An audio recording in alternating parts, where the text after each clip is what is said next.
Chapter 1 continued.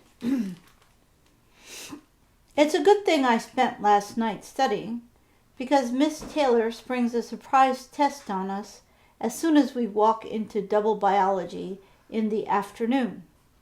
Surprise tests are her absolute favorite thing, even when she hasn't actually taught us half the material she's supposed to have covered. At least once a fortnight, we start biology class with a test, if not more often. I have a feeling these are about to become even more frequent the closer we get to our leaving certificate. Somehow, my classmates are still surprised by the test.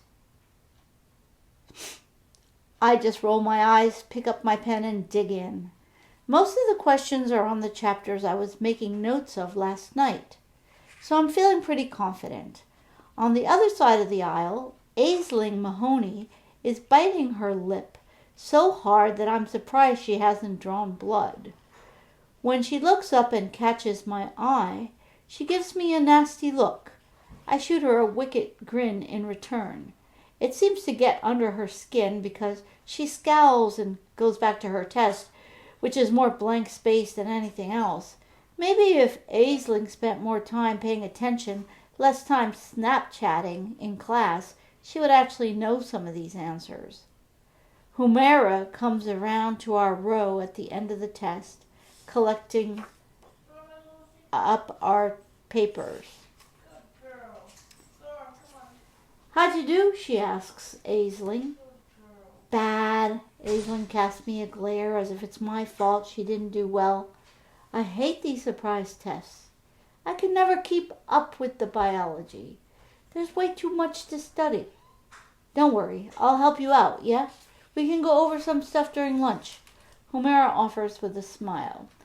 She's the only other brown girl in our class, the only other South Asian girl in our year, and because she's been in this school far longer than me, sometimes I think people expect me to be exactly like her.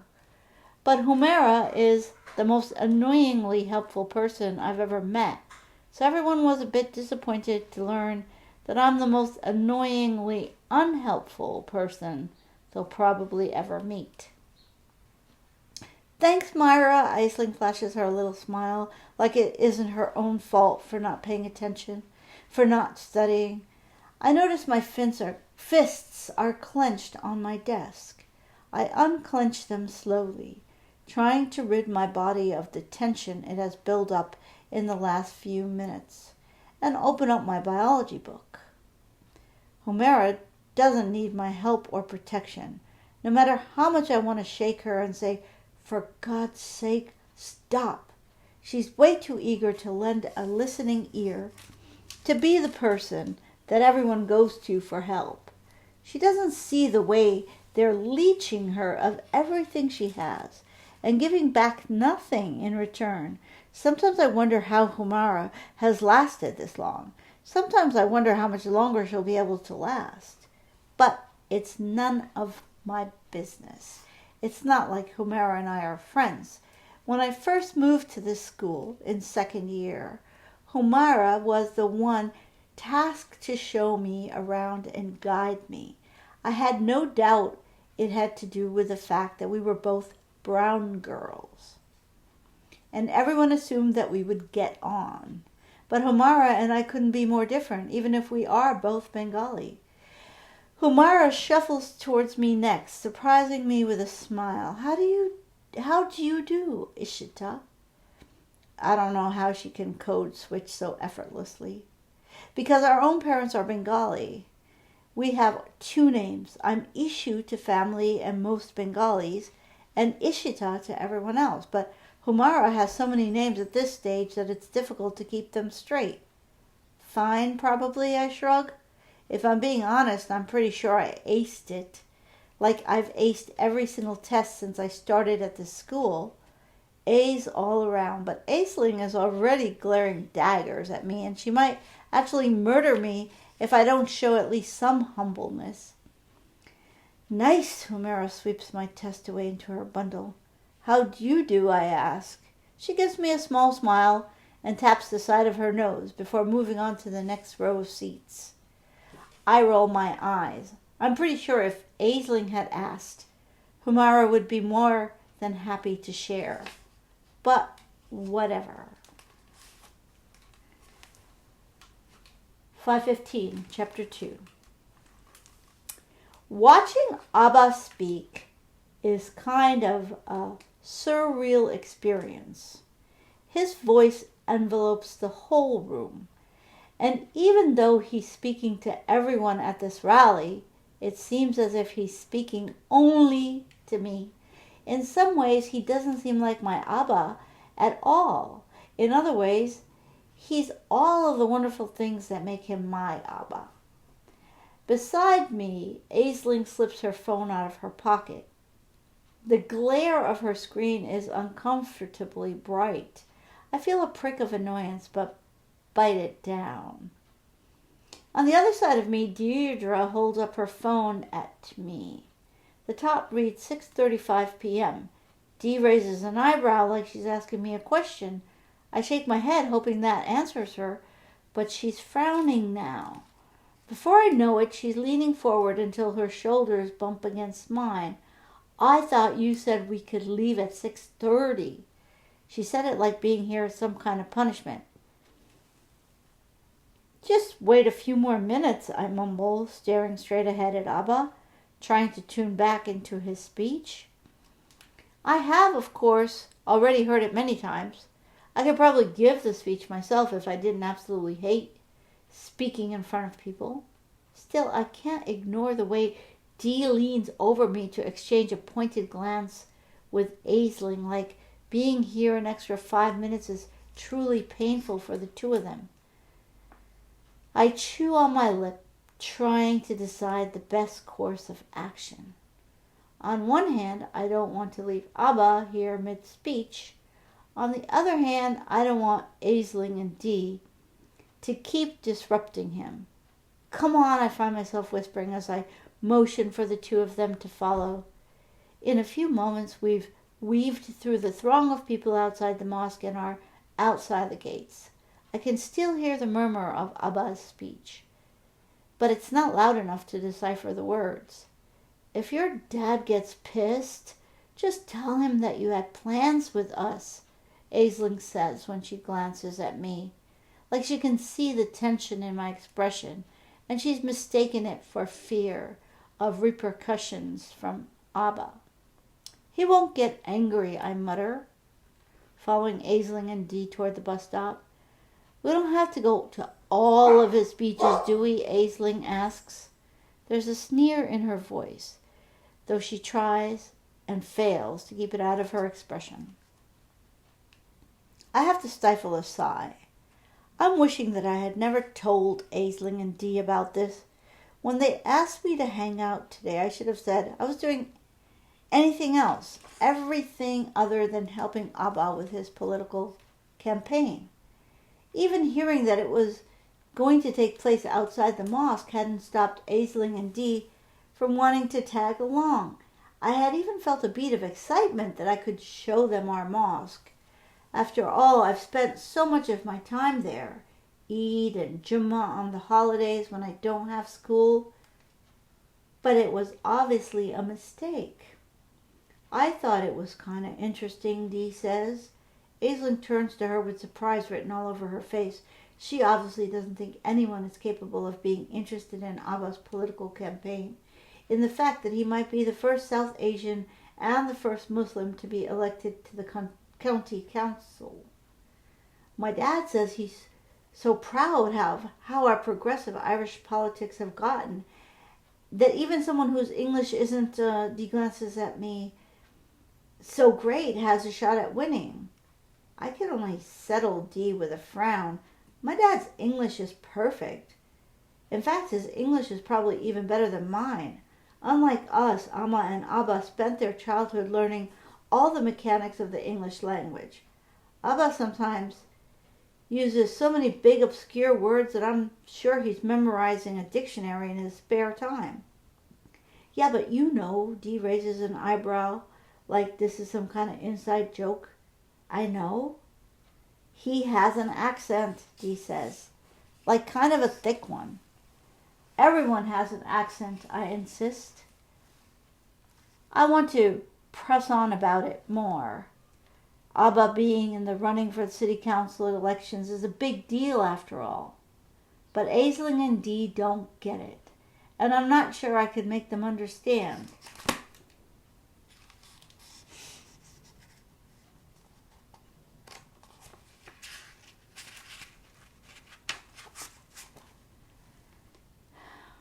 I guess, yeah, it was kind of boring. I cross my arms and lean against the glass of the bus stop, trying to ignore the uncomfortable gnawing in my stomach. Moments later, the bus pulls up in front of us, and the three of us pile on. Aisling and Dee slip after each other in the same row, and I slide into a window seat on the other side.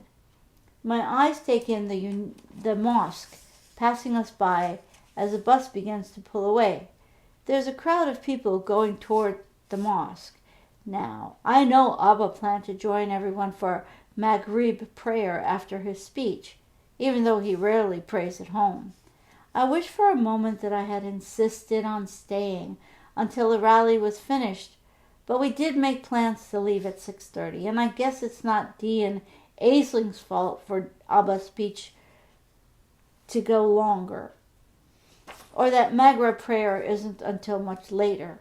I doubt Aisling and Dee even know what Maghrib prayer is, never mind when it takes place.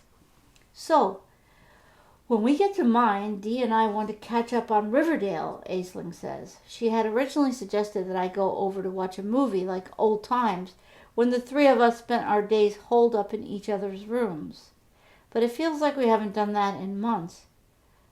I'm not sure I want to watch Riverdale, I say, regretting the words immediately as I watch Aisling's eyebrows furrow. Well, it's 2 against 1. Sorry, Dee chimes in. I heave a sigh. You know, it's getting late. I should probably just get off at my stop and go home. Seriously? Aisling crosses her arms over her chest, examining me with a glare. You said you would come over today if we went to your dad's thing. I said I was going to my dad's thing and maybe after I'd come over. You wanted to come to my dad's thing. Aisling just rolls her eyes, like I had somehow forced her to the mosque against her will. Like anybody could force Aisling to do anything she didn't want to do. Tell your parents that you want to stay over. I'm staying the night, Dee says. You know I can't, I sigh, turning away from the two of them. I don't know how many times I've had the same conversation with Aisling and Dee. They still keep insisting. I just don't understand, Aisling says. Your mom knows me. She's met me. You're always going to be safe and comfortable in my house. Why can't you just sleep over? There's no logical reason for it, Aisling. I'm afraid of having to explain this over and over again. Especially because one day I'm afraid Aisling and Dee are going to be tired too, and their tiredness won't lead them to accepting me as I am, but to finding someone else who can do all the normal things they want to do, like sleep over. It's just part of being Bengali and Muslim. It's just the way things are. So you're just going to go home? Aisling doesn't look happy from the way her lips are pressed into a thin line. I hate it when Aisling looks at me like that. She seems to do it more often than not these days. Feels like I can't do anything to make her happy. I remember when we were in primary school, before we even knew Dee, and we used to do everything together. Back then, Aisling didn't mind so much that I couldn't stay out late or do sleepovers or go drinking, which of course she didn't do back then. Now, Aisling seems to notice all the little things that make us different, and she hates them all. I have to. It's going to get dark soon, and yeah. The truth is, Amma won't mind if I stop by and watch a few episodes of Riverdale with Aisling and Dee and I'm home a few hours later. She probably wouldn't even mind if I slept over at Aisling's. But if I go to Aisling's, I'll definitely miss Maghrib. And watching Riverdale with the two of them is not worth missing that. Going over to Aisling's means I can't pray at all because the one or two times I've mentioned prayer to Aisling and Dee, they've gotten so uncomfortable that it made me uncomfortable. So it's better that I just keep that part of my life wrapped up and hidden away in my own home. You're coming tomorrow, right? Dee asks, and I look away from the window and toward her. She's wearing a bright smile. After school, bring something to change into. I don't know. Aisling and Dee invited me to the cinema, and I already know that their boyfriends, Barry and Colm, are going to be there. I'm not sure if I want to spend a whole afternoon listening to them shift in the movie theater, being the fifth wheel. Before I can make an excuse, Aisling leans forwards and shoots me a glare. Don't you dare back out, she says. Come on, Myra. We came to your dad's thing, and you promised. It's the last thing I want to do after a whole day of school, but I nod. Sure, yeah, I'll be there. Aisling still seems a little annoyed at me the next day at school. I try to appease her with bright smiles all day. But at lunchtime, while I'm slipping books out of my locker, Aisling shoots me a strange look. Everything okay, I ask? She leans her back against the locker next to mine and says, Are you really friends with Ishita Day? Dee stops secretly scrolling through her Instagram by her own locker next to mine to give me a once-over at Aisling's question. Why would you ask that? Ishita and I are definitely not what I call friends. I wouldn't even call us friendly. Honestly, I'm not sure what I would call us. Complicated, I guess. This Instagram picture you put up last weekend has her in it. Her statements come off more like a question, even as she's holding up her phone to show me the picture. Aisling must have really been analyzing the picture well because you can only see Ishita in the very corner, and she's not even very clear. She's like a family friend kind of, or like a Bengali friend. I don't know. It was at a Bengali thing. I shake my head. I don't know how to explain myself. The whole Bengali thing is so different from anything my white Irish friends have ever dealt with. There's no way to explain it without getting into the nitty-gritty of it. And even then they don't get it, or don't want to get it, I suppose. There's just no Irish equivalent of dawats. It looks like fun, Dee says, tucking her phone into her breast pocket and away from prying eyes of teachers. How come you never invite us to your Bengali things? I hesitate, unsure of exactly how to answer that, because you're not Bengali seems too direct. But it's also the truth. I'm not sure why they would even want to come. They would fit in about as well as an elephant in the middle of a poultry farm. I guess it's just a thing that my family does. It's really not for friends. Ishita isn't your family. I have to stifle a sigh. I also have to stop myself from rubbing my nose in frustration, and I have to keep my tone in check, ensuring that none of my annoyance seeps in. Yeah, Ishita is like a family friend, so it's a little different. It's complicated. Aisling and Dee look like they still have a million questions. Questions I don't have answers to. Questions I don't want to answer. So I zip up my bag and swing it into my back and say, I'm starving. Can we have lunch, please? By the time the last bell rings, I'm exhausted. Somehow Aisling and Dee are the exact opposite. They seem to be even more energized by the fact that it's Friday afternoon. We're going to get changed in the bathroom, Aisling tells me. You coming? I have to get my stuff from the locker first. I'll meet you there. As I'm getting my things, I notice Ishita glaring at her locker on the other side of the hallway like it has somehow wronged her. I swing my PE bag out of my locker at the same time that Ishita shuts her locker door with a thud. Nobody else seems to notice just how loudly the door hits home. What did that locker ever do to you, Ishita? Hey, I call over, even though I know I shouldn't. Ishita isn't exactly known for being happy-go-lucky. But I don't think I've seen her this angry since last year when she got a B+ on an English essay. She tried to contest the grade by talking herself up to Miss Baker, the English teacher, but Ms. Baker had smiled wanly and said she'd made up her mind and the result couldn't be changed. Ishita threw a fit and got a week of detention. What? Ishita turns her glare to me. Everything okay? I lower my voice so she knows we can have a private conversation. What do you care? Ishita asks. You just seem angry. Bad test result? Ishita blinks at that, like a bad test result shouldn't have come to my mind, even though that's literally all Ishita ever seems to think about. She shakes her head. No, it's nothing. Whatever. Then she turns her head, swinging her bag over her shoulder, and disappears out of sight. Yeah, bye to you too, Ishita, I mumble under my breath. You have a great weekend too, Ishita. Who are you talking to? Dee turns the corner, looking around me at the nearly empty corridor. She's already changed into jeans and a crop top. Her hair is out of its usual ponytail, and I'm pretty impressed at the amount of makeup she's managed to put on in this short amount of time.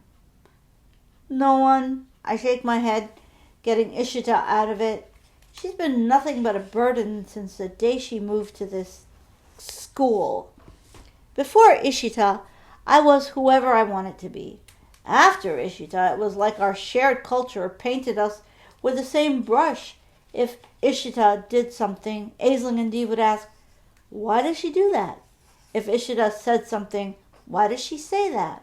I knew it's not her fault that people think our culture must be why we act and say the things we do, but still, I need to get changed, I say.